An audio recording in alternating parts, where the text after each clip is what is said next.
Alrighty. Hello, everyone. Welcome to the 411 Ground and Pound MMA podcast. We are your weekly look into the wide, wacky, wonderful world of mixed martial arts. My name is Robert Winfrey, and I'd like to thank you all for joining me. We should have a relatively concise episode. The news has been pretty slight this week. Not a lot of fight announcements.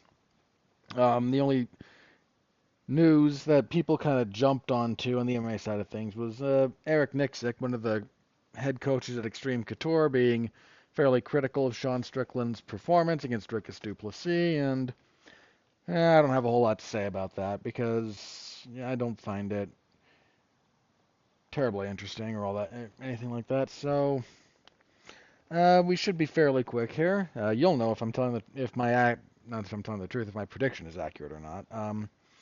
So anything you can do to interact with the product, like, comment, subscribe, star rating, written review, you all know the drill. We will be talking about UFC on ESPN Plus 109, which took place on Saturday. And we'll be previewing UFC on ESPN Plus 110. UFC back in Seattle for the first time since like 2014. 13. Yeah, the Demetrius Johnson John Moraga card. So yeah, it's been a minute. It has been a minute for that marketplace. All right, now let's not dilly-dally too much. Let's jump into this, shall we? All right, so UFC on ESPN Plus 109. First up, how do we do prediction-wise? 8-4.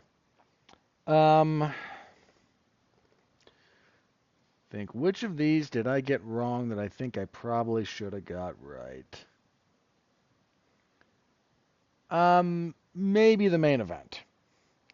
Because Rodriguez is a little bit too hittable to be in there with a guy like Jared Cannonier for a long period of time.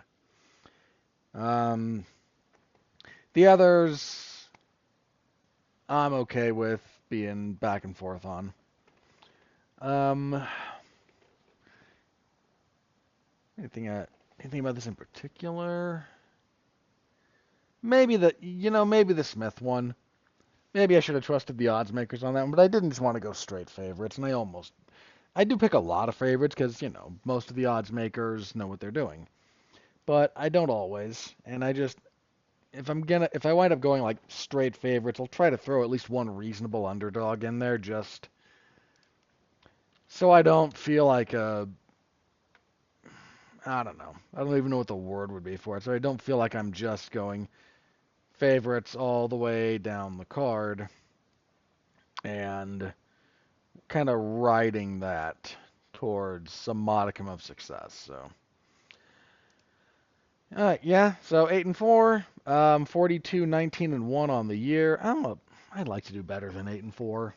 Again, it's 2-1. I shouldn't be complaining about it, but it also feels a little bit like this is just what like you could get this give or take just picking favorites all the way down. I'd like to be better than that, but we'll see if I can start picking that up a little bit. All right. As for the fights themselves, main event, decent little fight here for a shade over 3 rounds. Jared Cannonier, Gregory Rodriguez. Jared Cannonier wins via TKO, kind of the opening seconds of the fourth. 21 seconds into the fourth.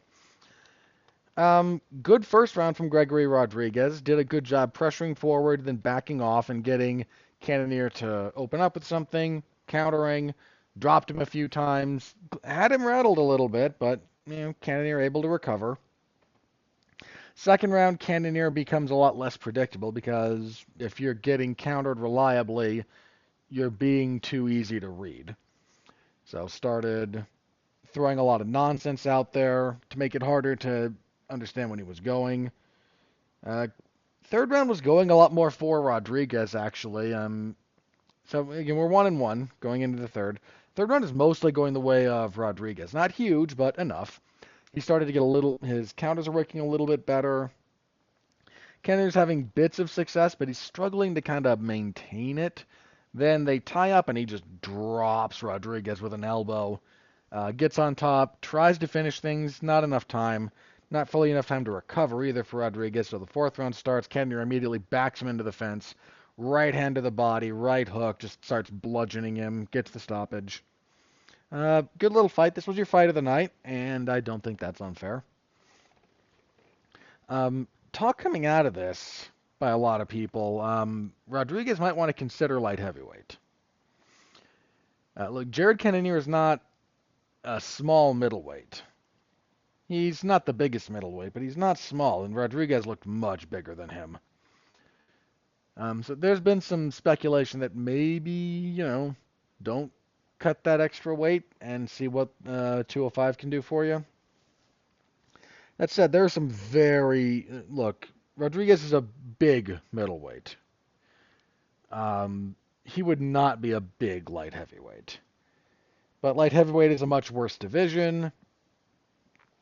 So who knows? I don't think that would be wrong for him to at least consider the possibility. But look, Gregory Rodriguez might look 10 years older than he is, but he's only 32. This was his first real step up to a ranked, bigger name guy. There's still things he has to work on to be sure, but again, I might, if I'm him, give some consideration towards 205, but I wouldn't consider this a massively disqualifying loss for continuing a middleweight campaign. Much needed win for Cannonier, who still is kind of falling towards gatekeeper status. But first of all, I don't mean that as an insult. Second, again, if he wants to make one more run at maybe fighting for the belt, this was a much needed win, and it's unlikely. He has losses to Bahalyo and Nasruddin Imavov, so he's back in the queue of fairways. And is 40, so a lot of things working against him, but if you wanted to keep that possibility even remotely alive, this was a much needed win and a good fight. So, thumbs up. Co-main event, Yusuf Zalal defeated Calvin Kattar via unanimous decision, 29-28 across the boards. Really good first couple of rounds from Zalal. Inside leg kicks to break up Kattar's base and mobility. The inside leg kick doesn't really do as much damage as an outside leg kick, but it's a different kind of tool. Not that you can't get the inside of your legs torn up, but the calf kick to the inside of the leg is a little bit trickier. And two, again, you can break somebody's balance a little bit with a good kick to the outside, either the thigh or the calf. But if you kick someone really hard on the inside of the leg, especially if they're in motion, you're going to disrupt their stance and what they're trying to, their mobility in the immediate vicinity. And it opens up a lot of things. So he looked really good. Did a lot of that the first two rounds, and then the third round I shouldn't say did very little. He technically outstruck Kattar. But if you look at what Zalal was doing the third round, he did not do nearly as much offensively as he had before and was really just like, okay, you have to finish me now or I win. And Kattar just couldn't really get anything going. Threw a lot of straight attacks at a guy doing a lot of circling instead of trying to intercept or steer him with slightly wider stuff. I'm not going to sit up here and say that Calvin Kattar is completely shot, but he's one of those guys who went to TriStar late in his career to try and revitalize it with iffy results. And I think at this point, he just doesn't pull the trigger as much, and that's a really bad sign for a fighter. I'm not saying he never pulls the trigger. That would clearly be a misnomer, but watch the way he fights, when he fights Josh Emmett or Max Holloway, even though Max Holloway beat the brakes off of him to a historical degree. He's still out there throwing. He's not throwing nearly as often, and that's just kind of a bad indicator. So I still think he's capable of winning fights, but I do think we've seen his ceiling at this point. And a pretty good win for Zalal, even though that last round burned a lot of goodwill that he had. A lot of people deeply unimpressed with him. There's the impression that all he did was run away. That's a little unfair. Yeah, again, numerically, he did outstrike Kattar in the third round. But he did spend large chunks of it. If he had been doing what he had done in rounds 1 and 2 in terms of overall efficacy, activity, and sort of intent, I think we wouldn't, and and he still couldn't finish Cater. We all would have understood. The fact that he backed off all of his offense and did just a lot of like, hey, come try to get me. It's a choice. It's a choice I understand, but I do think you have to acknowledge, like, yeah, a lot of people are not especially thrilled with that decision making there, whether it's fair or not. But good win for Zalal. He should be again. He'll be ranked after this, and his return to the UFC after getting in there too early and having a real rough go of it for a bit. Nice to see him find his footing, make his way back, and make a real go of it. Edmund Shabazian got a gimme win over Dylan Budka via TKO, 134 of the first. Just a step off to a slight angle, counter right hand, drops him. Look, Shabazian's not going to do anything great, but he still is, for some reason, he's one of those, I think he might still be managed by Ronda. So he might still get some of these gimme fights on occasion, and this was kind of a gimme fight. Nazim Sadikov defeated Ismail Bonfim via doctor stoppage between rounds 1 and 2. This was actually shaping up to be a decent little fight. Bonfim was doing some pretty good work early. Aggressive, sharp hands, but Sadikov is savvy, good defense, and a very heavy kicking game, and he eventually, Sadikov, caught Bonfim with a question mark kick that it was kind of smothered, but so he'd been setting him up with body kicks, and pretty clearly Bonfim thought another body kick was coming, and instead the head kick comes.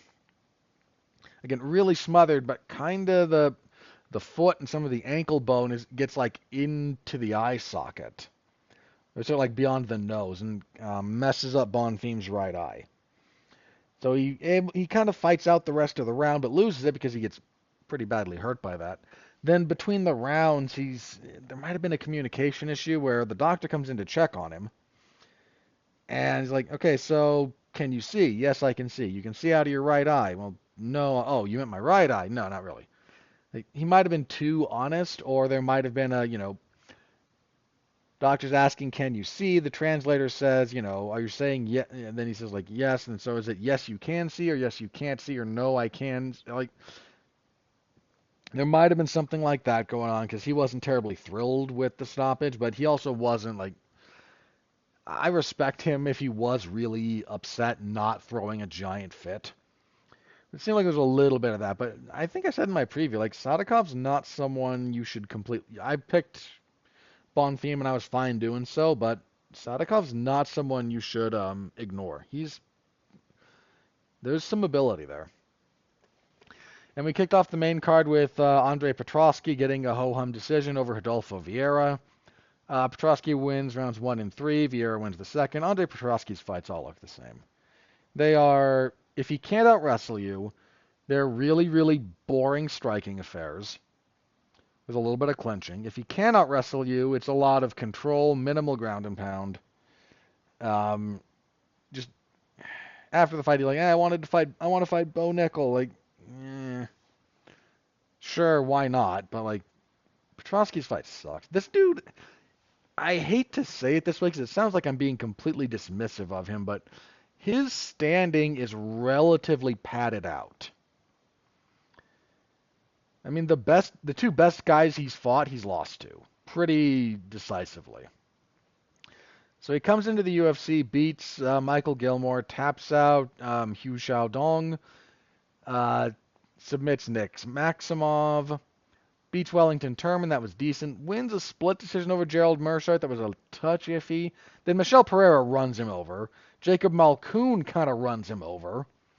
Then he gets a couple of borderline gimmies, Josh Fremden, Dylan Budka. Then he gets a slight step up here, but like, you see kind of what I mean. Like, these are, the Meerschaert one was a little iffy, and he just kind of does this. Watch one Andre Petrosky fight where he wins, watch one where he loses, and that's it. You'll know exactly, like, every one of his fights. Deeply uninteresting.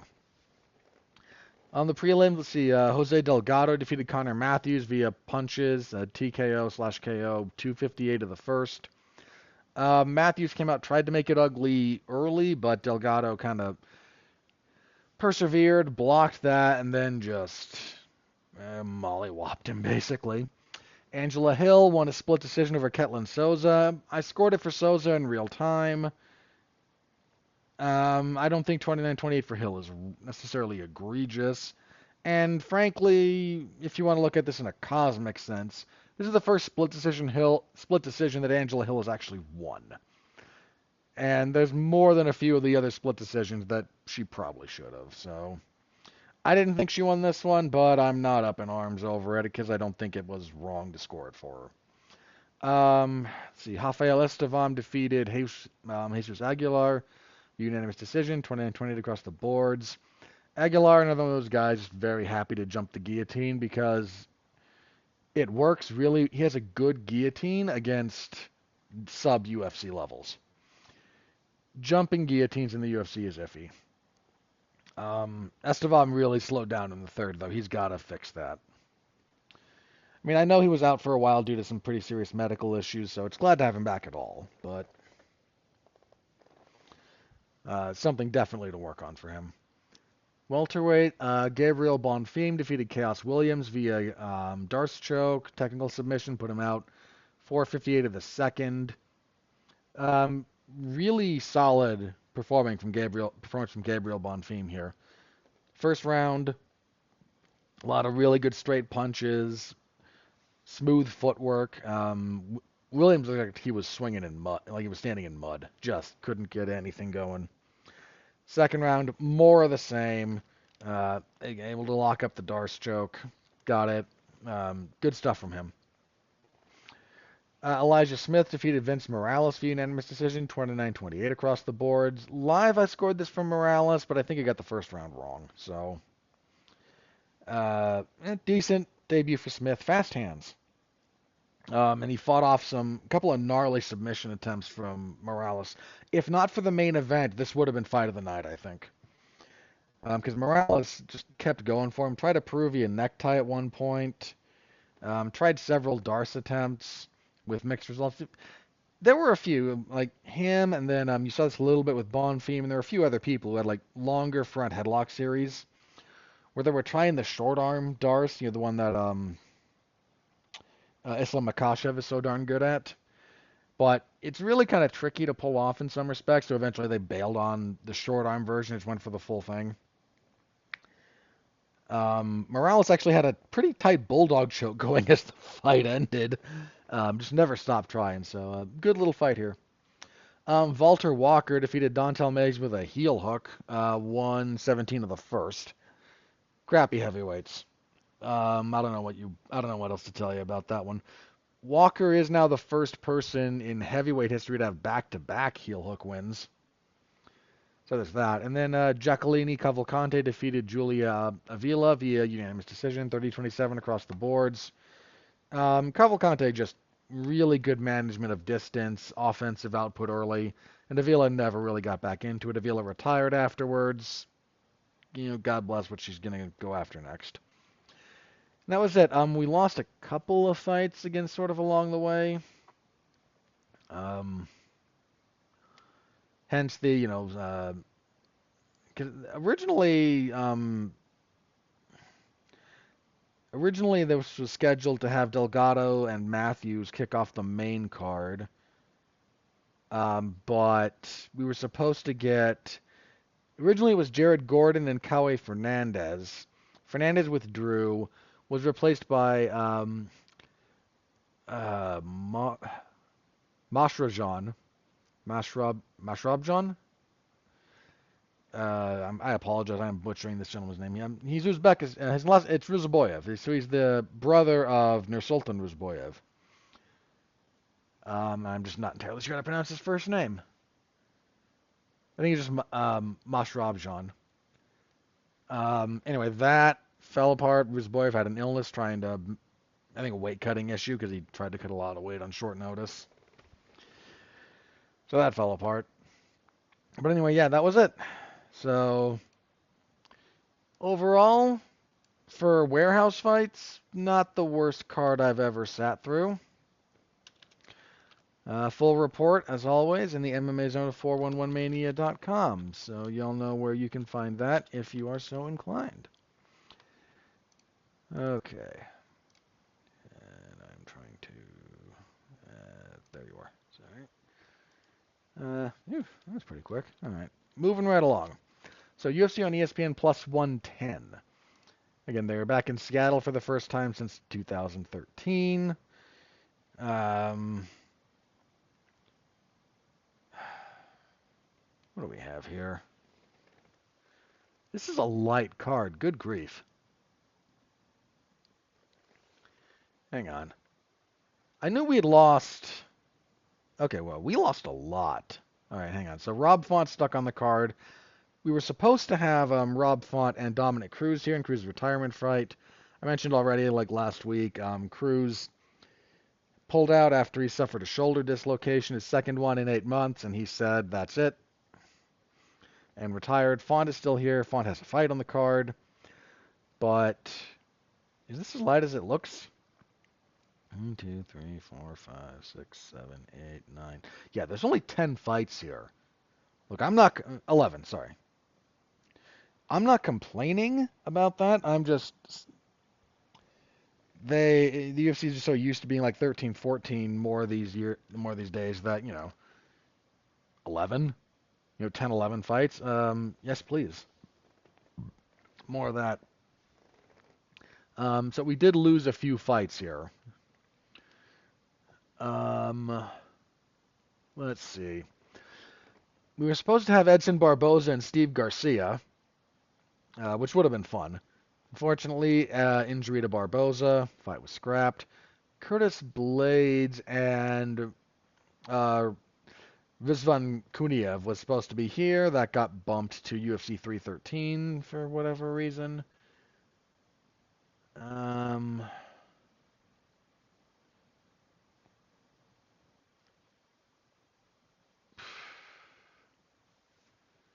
Yeah, so ultimately, I feel like there's at least something else here that is just like, let me check.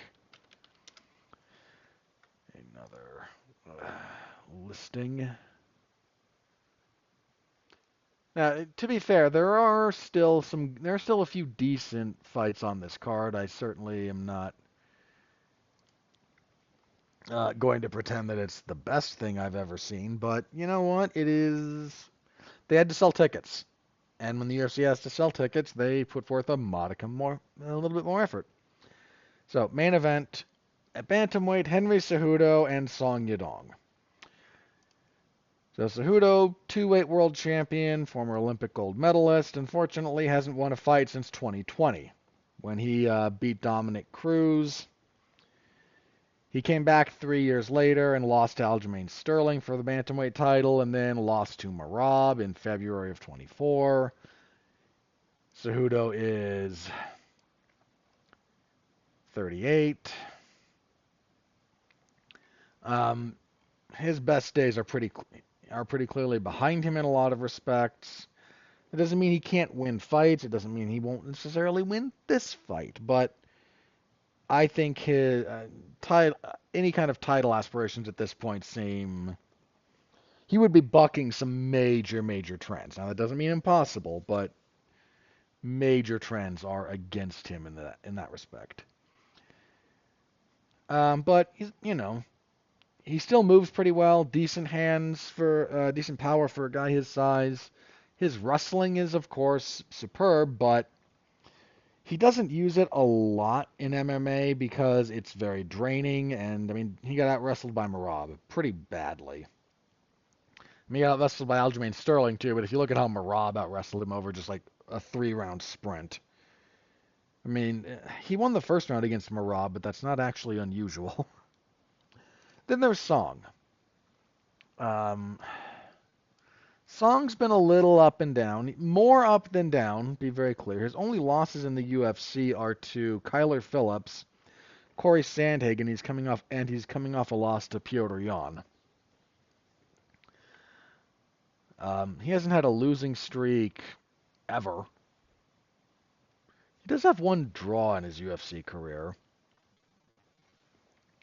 His last four, you know, had the doctor stoppage to Corey Sandhagen. He was losing that fight pretty badly, and then Sandhagen started switching to elbows when they were striking and just cut him up badly. That was a fair stoppage. Rebounds, beats Ricky Simone, beats Chris Gutierrez, takes a pretty big step up to Petr Yan, and is found wanting there a little bit. This is a well-matched fight. It's kind of who's coming and who's going. You know, if Cejudo loses this one, I don't know what he'll do. Where are the odds on this? I haven't looked at the odds at this fight, actually, and I am curious.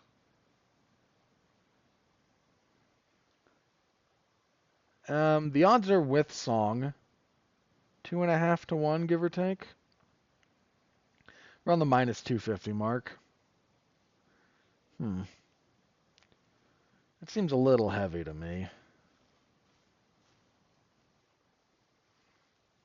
I don't mind Song being the favorite. Again, he's younger. He's very good. If this were 3 rounds, I think it would actually skew in Cejudo's favor. But 5 rounds, I mean, Song's track record at 5 rounds is not exactly stellar. But at this point, Cejudo over 5 seems to lose steam down the stretch.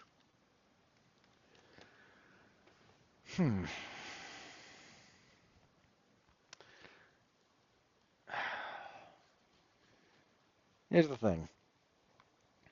I would not be fully comfortable with those odds. Having to pay out at 2 to 1, again, they're talking like plus 200 money, give or take, on Cejudo. I'd be sweating that if I was holding that one.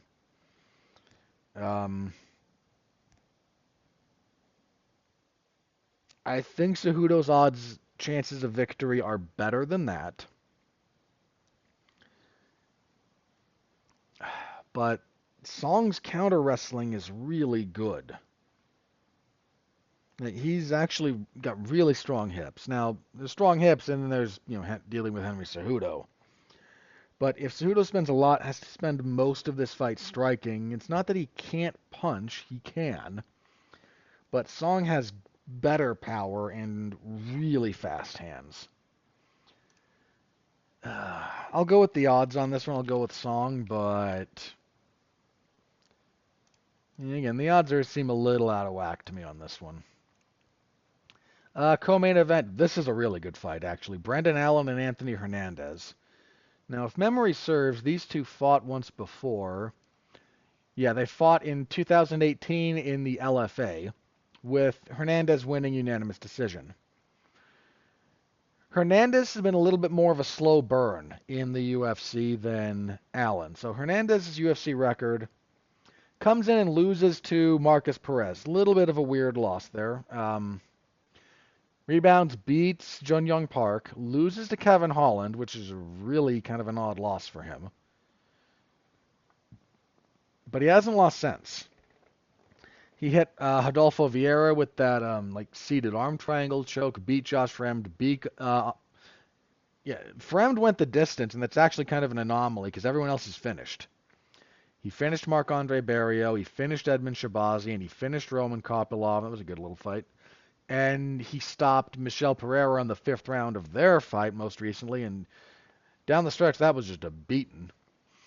So, slower burn for Hernandez, because Allen has already fought some fairly prominent names. And Allen doesn't have a lot of losses in the UFC either. His only losses are to Sean Strickland. Sean stopped him. Chris Curtis, who also stopped him, went on a good winning streak, including a rematch with Curtis that he won a split decision that I don't think he won, but don't know what to tell you. And coming off a loss to Nasruddin Imavov. But Allen's done more hey, I get to main event some, Apex cards.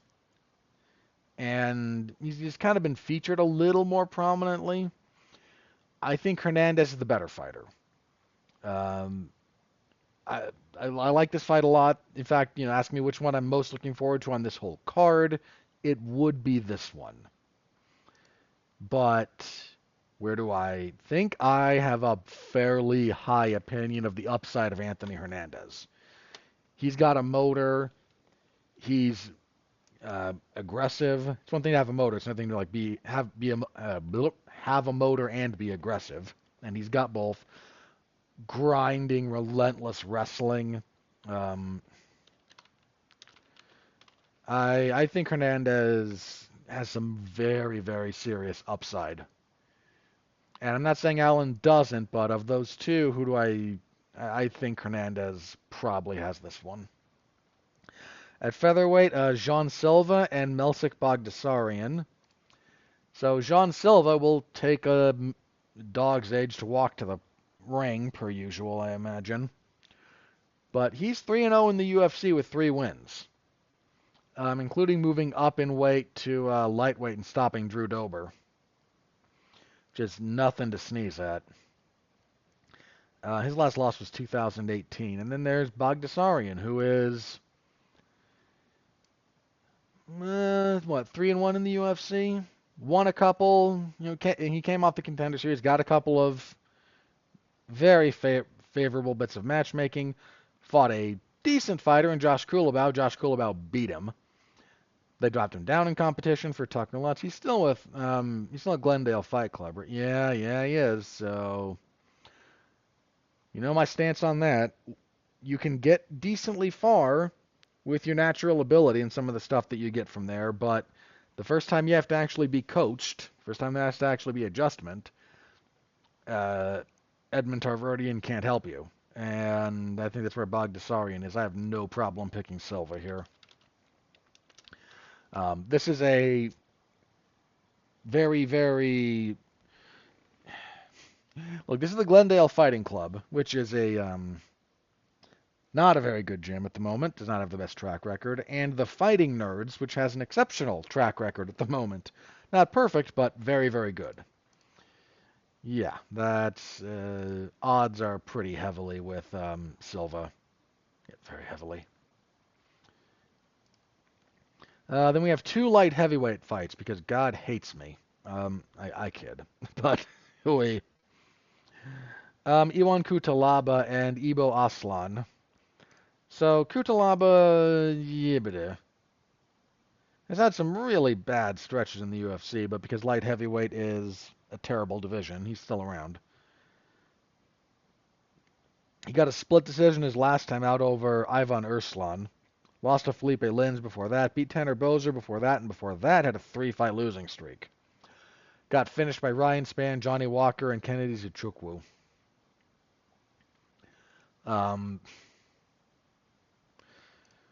Whereas Aslan is 28, fights out of Turkey, 2-0 in the UFC.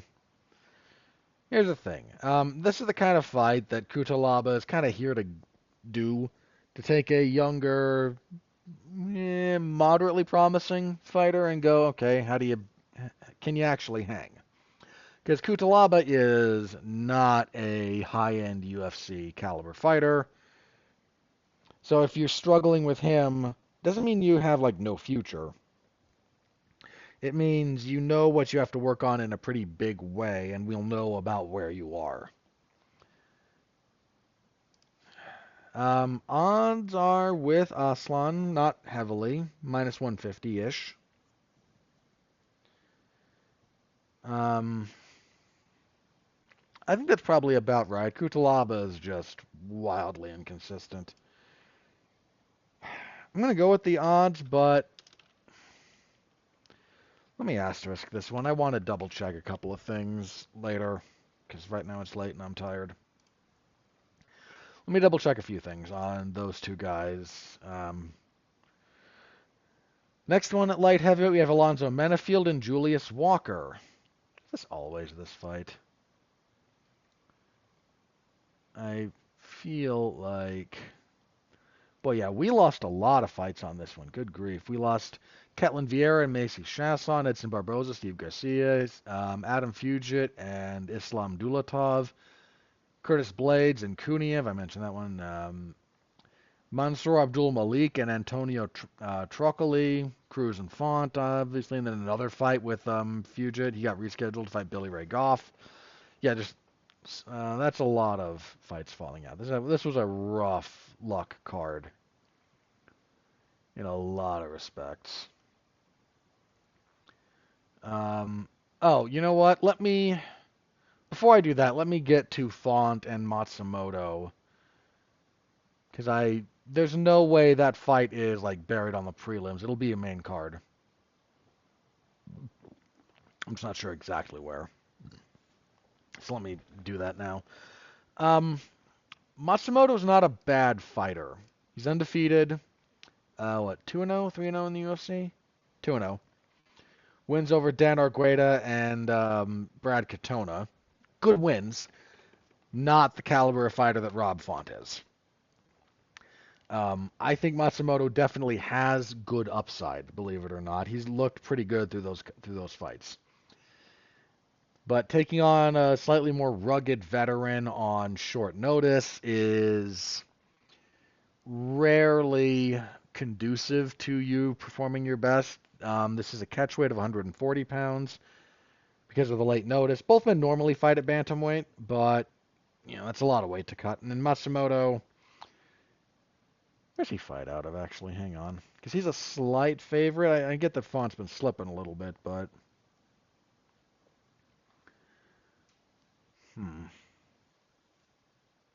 okay.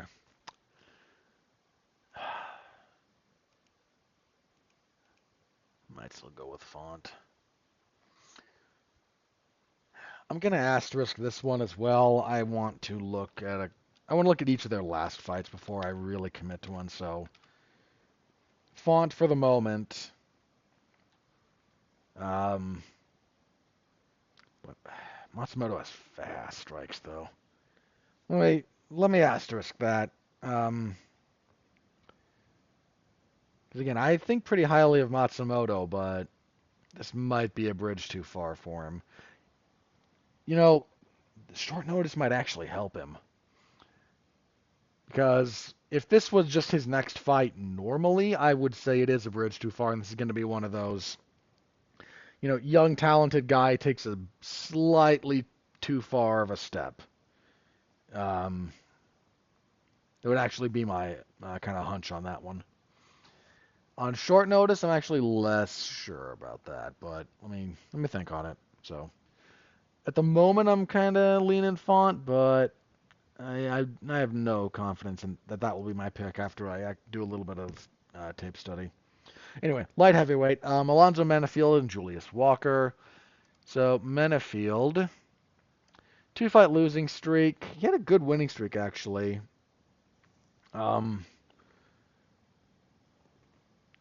He beat Askar Mazarov, beat Misha Serkinov, had a draw with Jimmy Crute, had a rematch with Jimmy Crute, won via guillotine choke, beat Dustin Jacoby. He was struggling for long portions of that, but Jacoby's defense couldn't quite hold up, and then Menifield would land a big power shot. But in the last two fights, he was knocked out by Carlos Ulberg because he tried to bum rush him for a decision, and then Azamat Mirzakhanov. So now he's getting a little bit of a step down in some respects. Because Julius Walker 6-0. I believe this is his UFC debut. Yes, indeedy. That makes me inclined more towards Menifield, who has some issues, but I don't think he's quite to the point where he's going to be losing to 6-0 guys. So go with Menifield.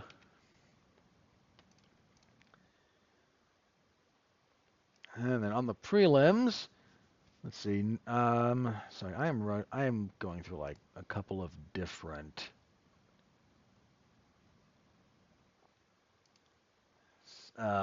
things here because this card has been so screwed up that I'm not sure some of the orders on all of this. So we have Nursultan Ruzboyev and Eric McConaughey. So Ruzboyev, coming off a loss to Joaquin Buckley. This was his return to welterweight for the first time since 2019. He'd gone 2-0 at middleweight in the UFC. He gave Buckley a good fight. That wasn't a bad outing. McConaughey, slightly by contrast. So, it's Ruzboyev is very experienced, 34, 9, and 2. McConaughey by contest, 9, 2, and 1. 5-fight winning streak coming into his UFC debut, so nothing to sneeze at. But what weight are we at here for this one? We're back up at middleweight. Okay, yeah, I'm willing to go with I'm willing to rock with Rizboyev on this one.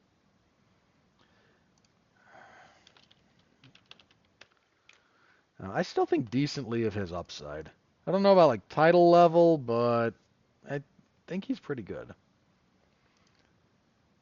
Featherweights Andre Fili and Melquielzo Costa. You know, much as I kind of joke about Andre Fili, coming off a split decision win over Cub Swanson, that I think I scored that for Cub, didn't I? I don't know. I might have. He's been trading wins and losses for those last several fights.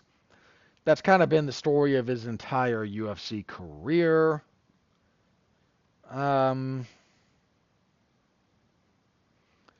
Costa, slightly by contrast. Yeah, Fili 24 and 11. Sorry, in case I didn't mention it. Costa's 21 and 7, 2 and 2 in the UFC.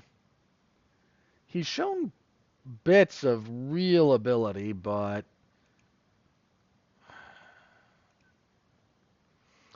again, a little bit inconsistent. At his best, I think he could absolutely win this fight. Will he? It's a little bit more of a dicey proposition. The odds are real close on this. Some places have it at pick 'em. Fili won his last fight. I'm picking Costa mostly because Fili, I don't think he's ever had a UFC. He's never had a losing streak. Only a couple of winning streaks. Sorry, he's never. He has because he had the like loss, draw, loss. So take that back. I just think he's gonna keep with the pattern. I think the pattern holds, and he will lose here because I don't think he's gonna win 2 in a row. That is just pattern recognition. Fili could very well win this fight. I think the odds, again, about even. I think that's perfectly fair. Bantamweight's next. Ricky Simone, who I believe is our only like native of the Pacific Northwest who's on this card. They wanted because Michael Chiesa was making a lot of noise about being on this card and then never got an opponent, I guess. Anyway, Ricky Simone, 3-fight losing streak to Song Yadong, Mario Bautista, and Vinicius Oliveira. Those are good fighters. Look, Song is in the main event of this card. Mario Bautista is one of the better up-and-coming bantamweights, and I think pretty highly of Lock Dog's stuff. So, not trying to, belittle the guy just because he's on a 3-fight skid, because those are good names, but you got to break that here. Anyway, he's fighting Javid Basharat, who is coming off of the loss to Ayman Zahabi. That was kind of just a funny fight. He had the no contest with Victor Henry before that. I actually think Farid I'm pretty sure Farid's the better of the Basharat brothers.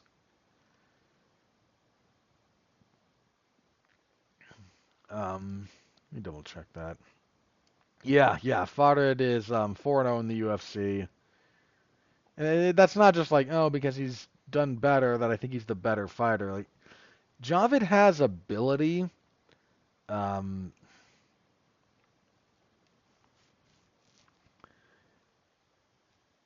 I think, Farid's more consistent in general. And again, that's not just the loss and the no contest being scattered in there. Like, look at how they actually fight. Javid getting figured out by Ayman Zahabi should be a big old warning sign. Now, Ricky Simone is not exactly the world's most strategic fighter, though, so He's wrestling heavy. I don't know. I'm just Simone. Again, I'm not trying to down the guy for his losing streak because he's fought three very good guys in a row. But I do think the wear and tear is starting to catch up with him a little bit. What are the odds on this out of curiosity? Yeah, the odds are fairly heavily with Bosserdat. That tracks for me. Simone also stockier bantamweight, Bosserdat longer, and Simone not the best at navigating distance.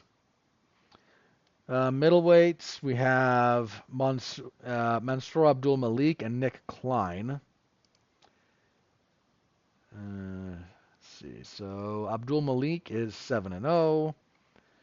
One win in the UFC. Yes, he beat Dusko Todorovic fairly quickly.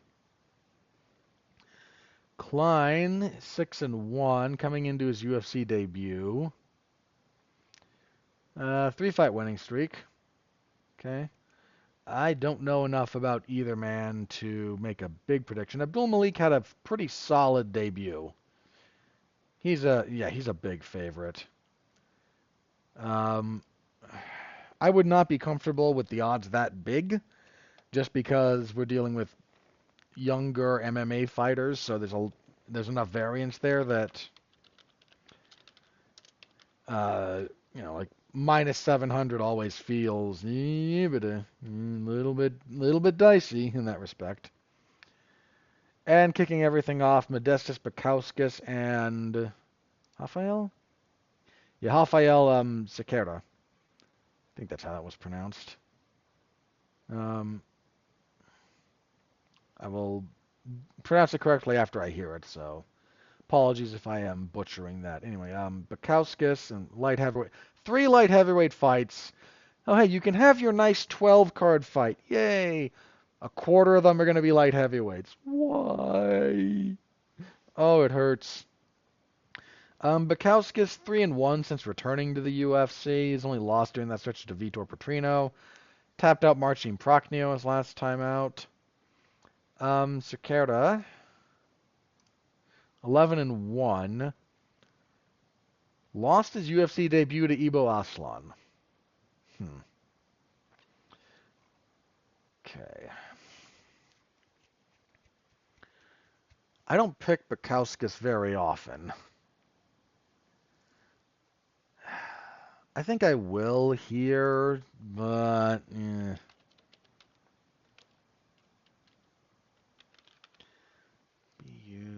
not make sure I spelled it right. Bukauskas. Bukaus. Yeah, I did it right. Okay, and yeah, that's where we'll go. So, Saturday, MMAZone411mania.com. Stop by, say hello. I always appreciate it when you do. Is there anything else about that I wanted to touch on? I don't think so. Okay, let me check the old social medias. If not, we will do plugs and get out of here. And wow, under an hour in all probability. Haven't done that in a while. Okay, nope. Nothing new there, so plugs. Monday, we will be talking about Captain America Brave New World over on Damn You Hollywood. I got nothing for that. I don't know. I'm really hoping that I feel better in the morning because my mental health has not been great the last handful of days, and I don't want to try and do that podcast when I'm in the old depressive fog. That would go badly for a lot of reasons. But that'll be myself, Mark, and Alexis, and we will be talking about that movie. Disney is lying to you, claiming the production budget is only $180 million. If you believe that, I have oceanfront property in Omaha to sell you. Just pathetic lies. Anyway. So anyway, about moving on from that. Usual spate of coverage, WWE SmackDown on Friday, UFC event on Saturday. We're back here next week. We will review UFC on ESPN Plus 110 and preview. That is March 1st, yes. Yes, indeedy. We will preview UFC on ESPN Plus 111. We're back in the warehouse. Manel Kape and Asu Almabayev in the main event. I don't hate that fight. What else on here is worth watching? Brundage and Marquez might be okay. Boy, this is a crappy night. Okay, Charles Johnson does not deserve to be curtain jerking the whole darn event. He'll be fighting Ramazan Temirov. That probably won't be awful. Charles Johnson stuff is usually watchable. This is a poor card, though. Okay, sorry. Also on the main card, Nasrat Haqparast and Esteban Ribovic. Okay. That's okay. That's an okay fight. But yeah, that's a very poor card. It's a very poor card. We'll preview it next week, so come on back for that. All right. That's it for me for this week. Thank you all very, very much for listening. I will see you next week. Until then, stay safe out there and continue to be well, be safe, and behave.